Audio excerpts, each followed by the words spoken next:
오늘 말씀은 슬픔과 아픔에 함께하는 은혜, 곧 하나님의 은혜라는 그러한 의미겠죠.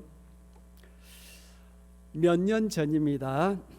저와 내 아내 함께 뉴욕의 9/11 9.11 국립현충 박물관을 찾았습니다. 높게 세워진 쌍둥이 무역 빌딩이 비행기 테러로 폭삭 주저앉아 버렸던 바로 그 자리에 세워진 기념관이자 또한 박물관이죠. 2,977명의 소중한 목숨을 앗아갔던 2001년 9월 11일 테러와 6명의 소중한 목숨을 앗아갔던 1993년 세계무역센터 폭탄 테러 사건을 기억하고 희생자들을 추모하기 위하여 세워진 공원이죠. 그곳에 가면 여러 가지가 매우 인상적인데 특별히 개인적으로 저희의 시선을 끈 것은 연못 한가운데를 두고 그 바깥쪽으로 둘러 세워진 벽에 새겨진 청동 기념비였습니다.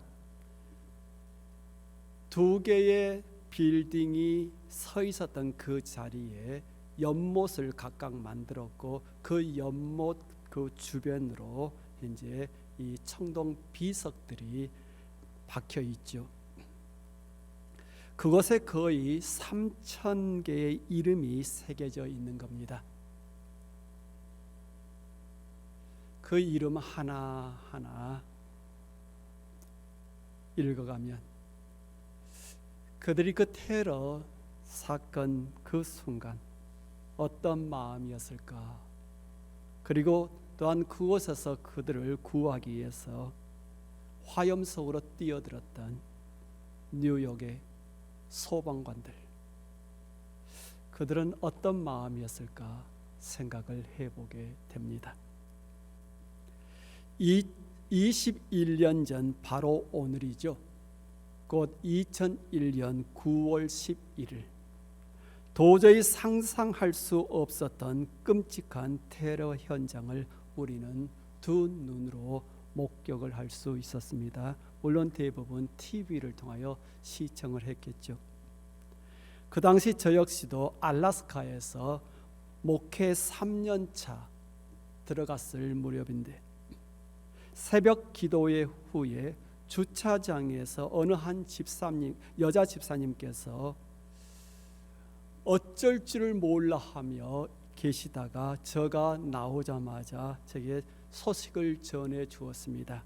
그래서 도대체 그 말이 무엇인지 이게 실감나지 않아서 불이 나게 집으로 가서 TV를 켰습니다. 그랬더니 쌍둥이 뉴욕 무역센터 빌딩 하나에서 검은 연기가 솟구쳐 오르고 있었습니다. 테러범들이 비행기로 빌딩을 들이받았다라는 거죠. 더욱더 놀라운 것은 충격이 채 가시기도 전에 또 다른 비행기 하나가 갑자기 스크린상에 나타나더니 다른 빌딩마다 마저 들이박는 거죠. 그것도 생방송으로 진행되고 있는 그 순간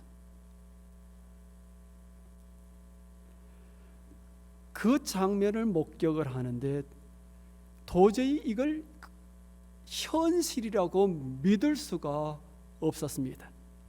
어떻게 이런 일이? 이 말만 계속해서 흘러나왔지요. 21년 전 그날의 악몽을 결코 지워낼 수가 없습니다. 2001년 9월 11일 테러 사건 후 수많은 사람들이 악과 하나님의 관계를 묻고 또 묻고 있습니다. 아마 이것은 믿는 자이든 믿지 않는 자이든 모두에게 동일할 겁니다. 또한 큰 충격 가운데 적지 않은 사람들이 그 이후에 신앙에 커다란 상처를 입었고 신앙에서 사실 떨어져 나갔습니다. 그날 테러는 상상을 초월할 정도로 잔인했지요. 그날의 충격에서 벗어나지 못하고서 어떤 이는 이렇게 말을 합니다. 그날 생명을 앗아가는 테러 방식이 너무 야만적이었다. 그래서 나는 지금 그를 곧 하나님을 야만인으로 보고 있다. 나는 나 자신을 그다지 나쁘지 않은 기독교인으로 생각하고 있지만 오늘날 그를 바라보는 나의 관점과 이미지가 사뭇 달라졌고 그것을 예전의 이미지로 되돌리기는 힘들 것이다. 충분히 이해할 수 있는 감정이죠. 그날 테러에서 소방관이었던 남편을 잃었던 한 여성이 이렇게 말을 합니다. 너무 심하게 버림받은 느낌이 들어서 이젠 더 이상 그분께 말을 할 수가 없다. 이제 하나님께 더 이상 기도할 힘도 없다라는 겁니다. 어떤 분은 이렇게 말합니다. 내가 신을 믿은 적이 있었는지는 잘 모르겠지만 그럼에도 불구하고 내가 통화할 수 있는 신이 존재한다면 9.11 이후로 신이 전화번호를 갖고 있었더라면 참으로 좋았을 텐데 그 번호를 이용해서 신에게 한번 대화를 해보고 싶다라는 거죠. 물론 그 대화라는 것이 신에게 항의를 하고 싶어하는 거죠. 많은 사람들의 질문은 충격적인 테러가 자행되고 있던 바로 그날에 하나님의 역할에 관한 것이죠. 달리 말해서 악이 덩실덩실 춤을 추고 있는 바로 그 시간에 도대체 하나님이라는 작자는 어디에 있었느냐라는 생각입니다. 만약 신이 존재한다면, 만약 신이 선한 존재라면 그런 끔찍한 테러를 멈출 수 있도록 적절한 조치를 취해 주었어야 되는 것이 아니냐라는 그런 항변인 거지요. 혹시 우리의 생각은 어떤지 모르겠습니다. 혹시 이게 우리에 대한 항변은 아닐런지.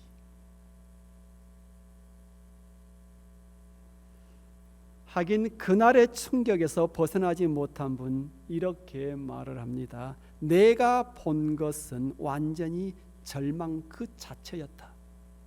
나는 그것으로부터 어떤 희망도 발견할 수 없었다. 그러므로 만약 신이 있다면 그는 남의 일에 곧 우리 일에 매우 무관심한 신일 것이다. A very indifferent God. 우리의 일은 전혀 관심이 없는 그러한 신일 것이다. 정말로 하나님이 무관심한 신일까? 하나님은 우리 인간 세상에서 자행되고 있는 악에 대해 무관심하실까? 우리 인간들이 겪고 있는 슬픔과 아픔에 신은 무관심한 것일까? 이걸 조금 좁혀서 질문을 하면 하나님은 우리가 지금 겪고 있는 슬픔과 아픔에 무관심할까? 그래서 우리만 홀로 슬퍼하고 아파하고 있는 것일까? 혹시 여러분이 생각하고 있는 하나님은 어떠합니까? 여러분들의 슬픔과 여러분들의 아픔에 함께하고 계시는 분이십니까? 아니면 여러분의 슬픔과 아픔과는 전혀 상관이 없는 곧 무관심한 그러한 신입니까? 매년마다 9.11이 되면 그날 테러 사건을 회상하면서 희생자들을 추모하는 행사가 열리는데 아마 그 추모 행사에서 가장 즐겨 불러지거나 아니면 연주되는 곡이 있다면 그거는 Amazing Grace, 곧 나 같은 죄인 살리신이라는 찬송이겠지요. 그와 더불어서 주 하나님 지으신 모든 세계에 내 평생에 가는 길 순탄하여 예수로 나의 구주 삼고 오 신실하신 주, 이런 찬양들이 주로 많이 불러지고 또한 연주됩니다. 이런 찬송이 흘러나오면 추모 행사에 참석한 이들의 두 눈에 눈물이 고이죠. 이러한 찬송은 한결같이 무관심한 하나님이 아니라 오히려 우리의 슬픔과 아픔에 깊숙이 찾아오신 하나님을 노래하고 있기 때문이지요.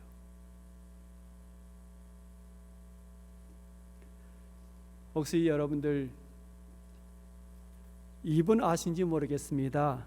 엘리에 비젤, 아니면 어떻게 이걸 유대인들의 말로 히브리어로 읽든지 아니면 영어로 읽는다면 엘리 위젤 이렇게 읽겠죠. 아마 이분이 여러 책들을 썼는데 성경 강의 책도 써내기도 하고, 그런데 수많은 이분의 저서 중에서 아마 가장 이분이 소중히 여기는 책이 바로 이 책이라고 합니다. The Night, 밤.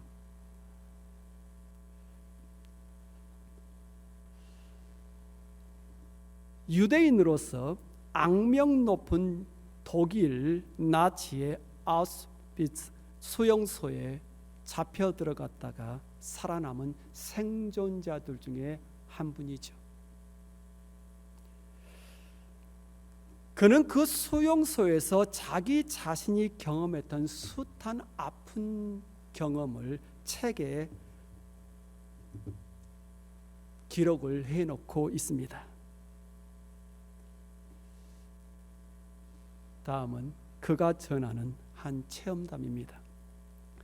어느 날 수용소에서 많은 유대인들이 지켜보는 가운데 두 사람이 교수형에 처해지고 있었다. 하나는 나이가 지긋한 노인이고 다른 하나는 어린 소년이었다.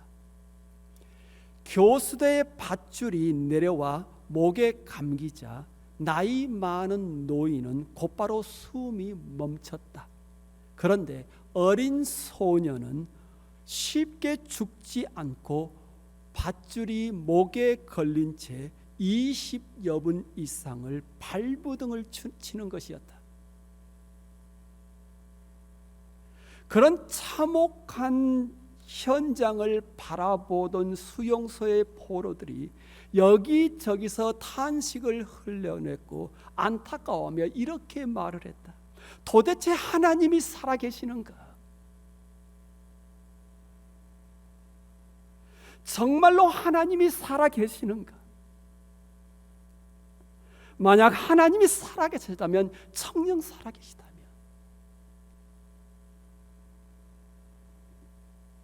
정령 하나님이 우리를 버리셨고 우리를 떠나셨단 말인가?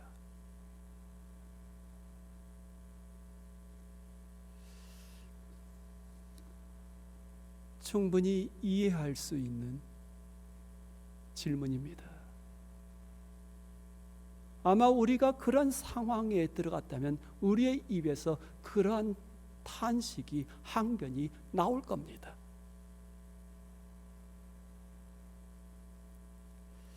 그런데 바로 그때 엘리의 비젤의 마음속에 들려온 한 음성이 있었다.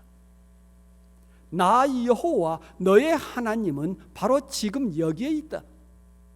나는 저 교수형에 매달린 저 소년과 함께 매달려 있고 저 소년과 함께 아파하고 고통당하고 있다.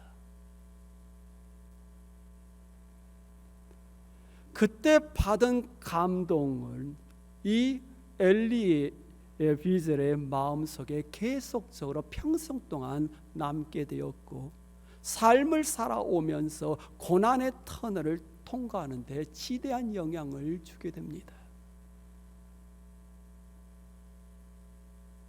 그래서 엘리 비젤이 쓴 수많은 책들은 한결같이 이런 이야기를 담고 있는 겁니다.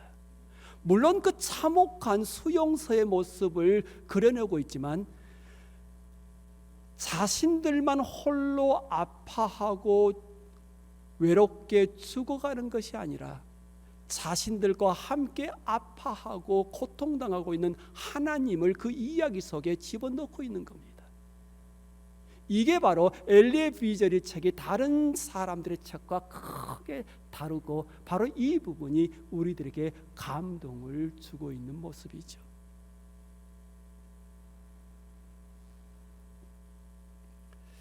9/11 곧 9.11과 같은 일을 당하게 되면 이제 하나님이 우리를 버리셨나 보다, 여호와는 우리를 잊으셨나 보다라는 생각이 우리의 마음 한구석에 자리를 잡습니다. 하지만 그런 시간에 우리가 잊지 말고 반드시 기억해야 될 것은, 하나님은 자신이 택한 백성의 고난의 현장에 함께 하신다라는 겁니다. 자신의 백성이 당하는 고통과 아픔을 보시고 그들과 함께 아파하시고 함께 눈물을 흘리며 탄식을 하신다라는 겁니다. 뿐만 아니라 적절한 시기에 그들에게 찾아오사 그들을 건지시고 적과 꿀이 흐르는 땅으로 인도를 하신다라는 겁니다. 바로 이 하나님을 성경은 우리에게 가르치고 있습니다.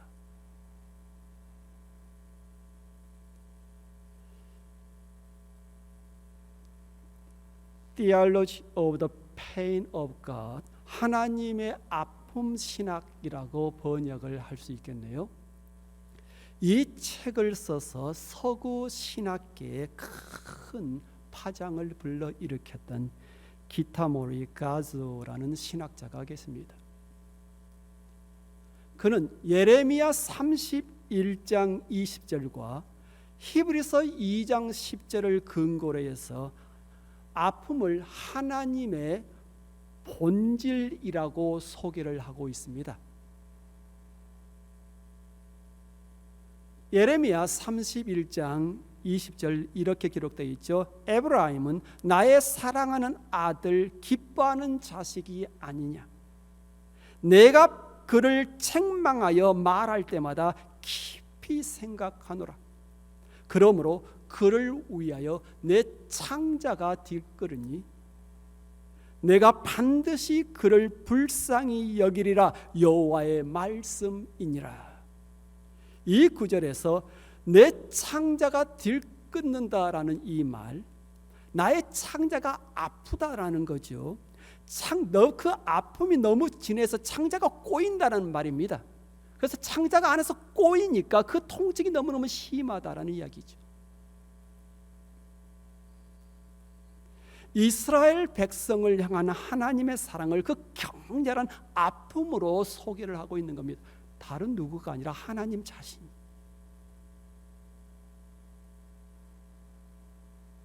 히브리서 20장 10절 제가 공동 번역으로 읽어봅니다. 하느님은 만물을 창조하신 분이시고 만물은 그분을 위해서 있습니다. 그러므로 하느님께서 당신의 많은 자녀들이 영광에 참여할 수 있도록 그들의 구원의 창시자로 하여금 고난을 겪게 해서 온전하게 하신다는 것은 당연한 일이었습니다.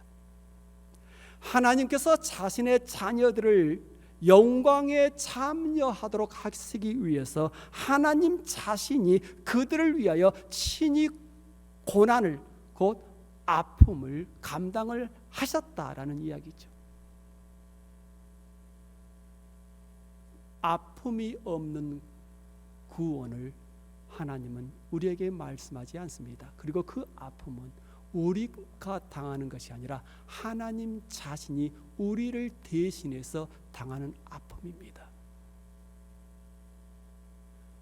그 아픔을 통하여 자신의 백성을 구원하신다라는 이야기지요.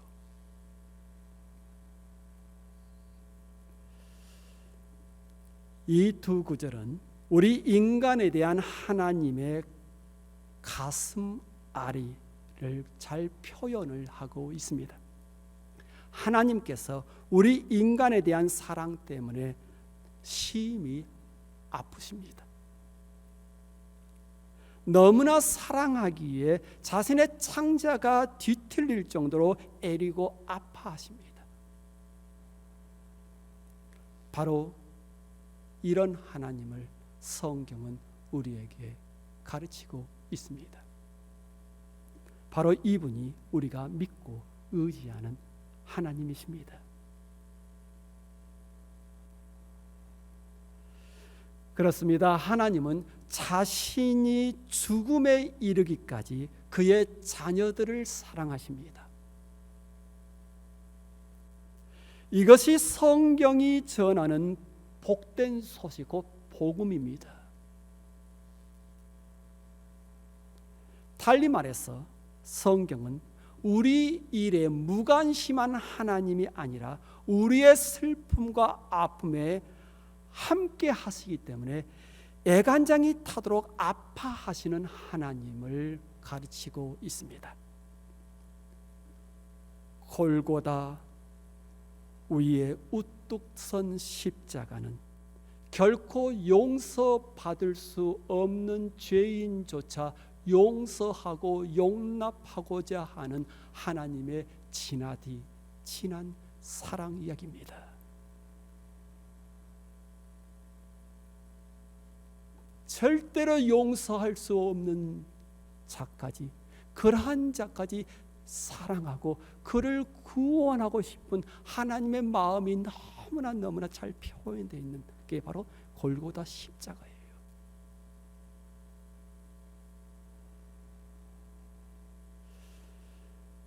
바로 그 십자가 위에 달리셨던 성자 하나님께서 우리에게 전하는 권면의 말씀이 이렇습니다. 너희 아버지의 자비로우심과 같이 너희도 자비로운 자가 되라.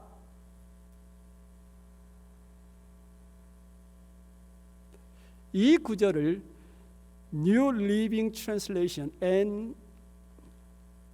NLT 성경 번역은 이렇게 말씀을 하고 있습니다. You must be compassionate, just as your father is compassionate. 대부분의 영어 성경책들은 이걸 the compassionate라는 이 단어를 merciful 이렇게 번역을 해놓고 있습니다. 어떻게 단어를 사용하든 의미는 크게 달라지지 않습니다. compassionate 아니면 merciful. 영어는 의미는 함께 아파하는 마음을 갖다 아니면 애간장이 녹을 정도로 깊이 공감하다 라는 그러한 의미를 담고 있기 때문입니다.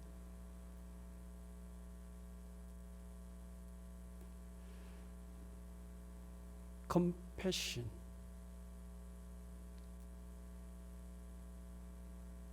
이건 공감입니다. 공감.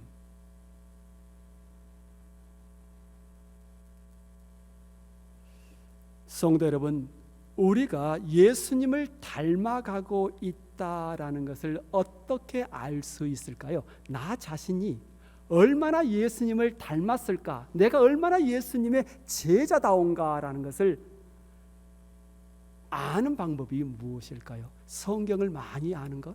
그것일까요? 물론 여러 가지 방법이 있겠지만 가장 좋은 것은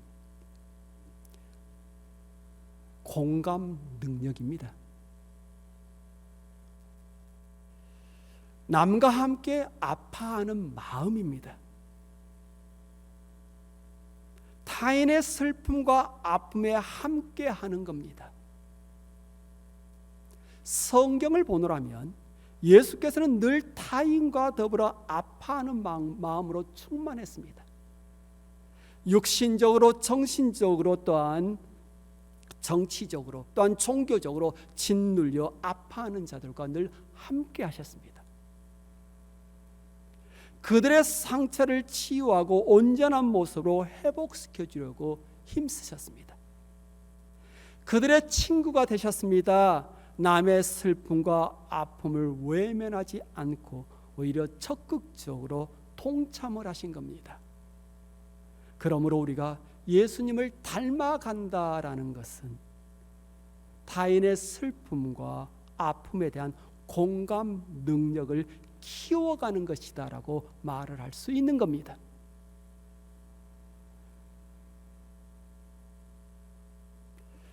어느 신학자의 아주 예리한, 아주 송곳으로 확 우리의 마음을 찌르는 그러한 날카로운 지적이 여기 있습니다.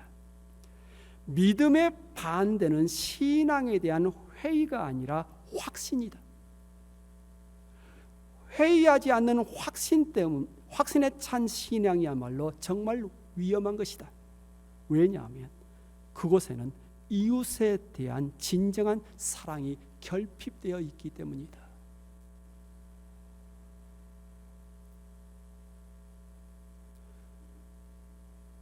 종교적 확신으로 남들에게 손가락질하는 신앙보다 더 위험한 신앙은 없습니다. 컴패션, 이 공감 능력이 결여되어 있는 종교적인 확신보다 더 위험한 것은 없어요. 바로 이러한 종교적 확신이 지금까지 역사상 얼마나 많은 전쟁을 일으켰는지를 모르고 911 테러도 꼭 그와 같은 것에서 나온 겁니다. 공감 능력이 없는 종교적 확신, 아주 무서운 겁니다.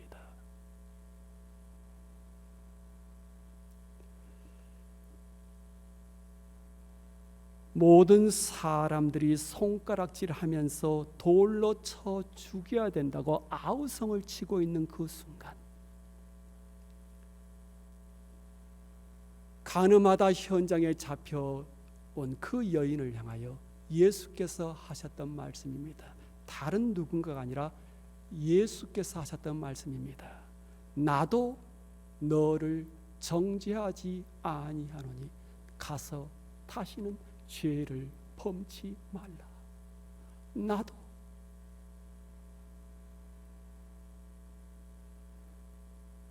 예수께서도 정죄하지 않으신다는데 내가 누구라고?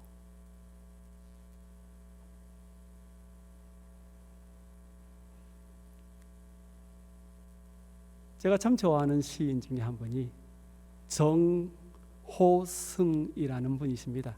그분이 풀잎에도 상처가 있다라는 시를 썼는데 이러한 시를 썼습니다. 풀잎에도 상처가 있다. 풀잎에도 상처가 있다. 꽃잎에도 상처가 있다. 너와 함께 걸었던 들길을 걸으면 들길에 앉아 저녁노를 바라보면 상처 많은 풀잎들이 손을 흔든다. 상처 많은 꽃잎들이 가장 향기롭다.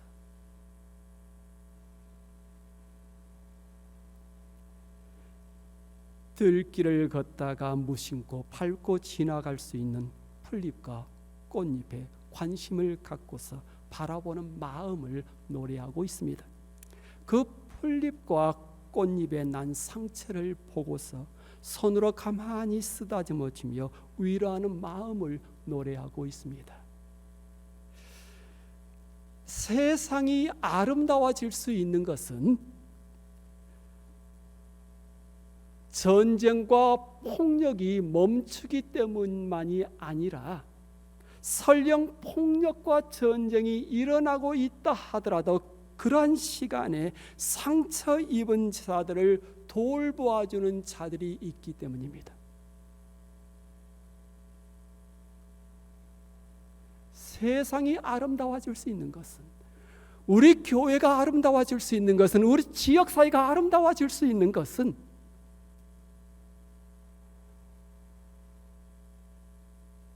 예수님의 그 말씀, 자비로움, 공감 능력을 우리가 가슴에 담고 그 공감 능력을 우리가 나눔을 통하여서 세상은 변해가는 겁니다.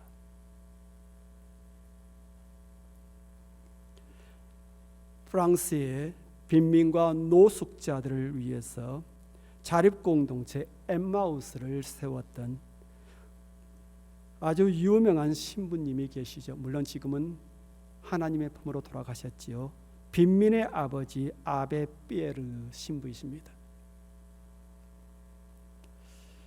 그가 자신의 책에서 이런 말씀을 하신 적이 있습니다. 본질적으로 인류는 신자라고 불리는 사람들과 비신자라고 불리는 사람들로 나누어지는 것이 아니고 타인의 고통 앞에서 고개를 돌리는 사람들, 그리고 고통받는 사람들과 더불어 투쟁하는 사람들로 나누어진다.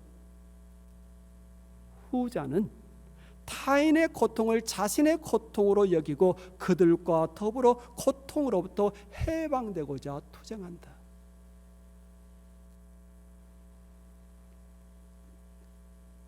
우리는 어느 그룹에 속할까요?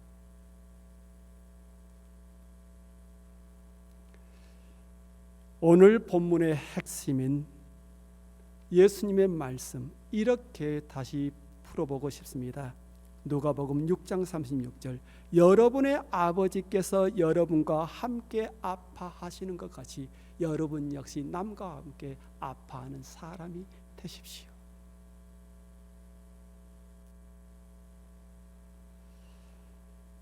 타인의 슬픔과 고통에 함께하는 것은 하나님의 사랑과 은혜를 깨닫고 감격하는 자들만이 누릴 수 있는 크고 큰 특권이자 은혜라고 봅니다. 금주간 우리 주변에 홀로 아파하고 외로워하는 자가 누구인지 한번 눈여겨 살펴보고 그들의 슬픔과 아픔에 함께하는 정말 예수 그리스도의 제자다운 삶을 살아가는 한 주간이 되기를 주의 이름으로 축원합니다. 함께 기도합니다.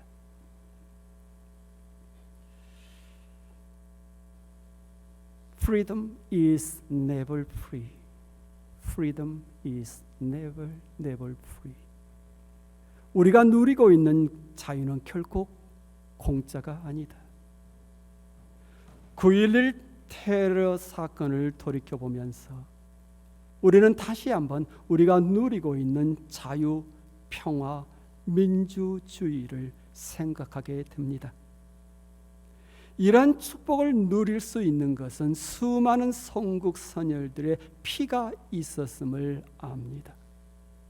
그리고 무엇보다 우리를 위해 자신의 몸을 골고다 십자가에 매다셨던 하나님의 사랑과 은혜와 희생이 있었음을 압니다. 9.11 추모의 날을 맞이하여 주께서 전하신 명령을 우리의 가슴에 새깁니다. 여러분의 아버지께서 여러분과 함께 아파하신 것 같이 여러분 역시 남과 함께 아파하는 사람이 되십시오. 주변에 홀로 아파하고 슬퍼하는 자가 있는지 돌아보며 그들과 함께 아파하고 슬픔을 나누는 한 주간의 삶을 살아가기를 원합니다. 그리하여 우리 벤나이스 연합감리교회가 성전에 모이는 우리들만을 위한 믿음의 공동체가 아니라 우리 밖에 있는 자들을 위한 교회로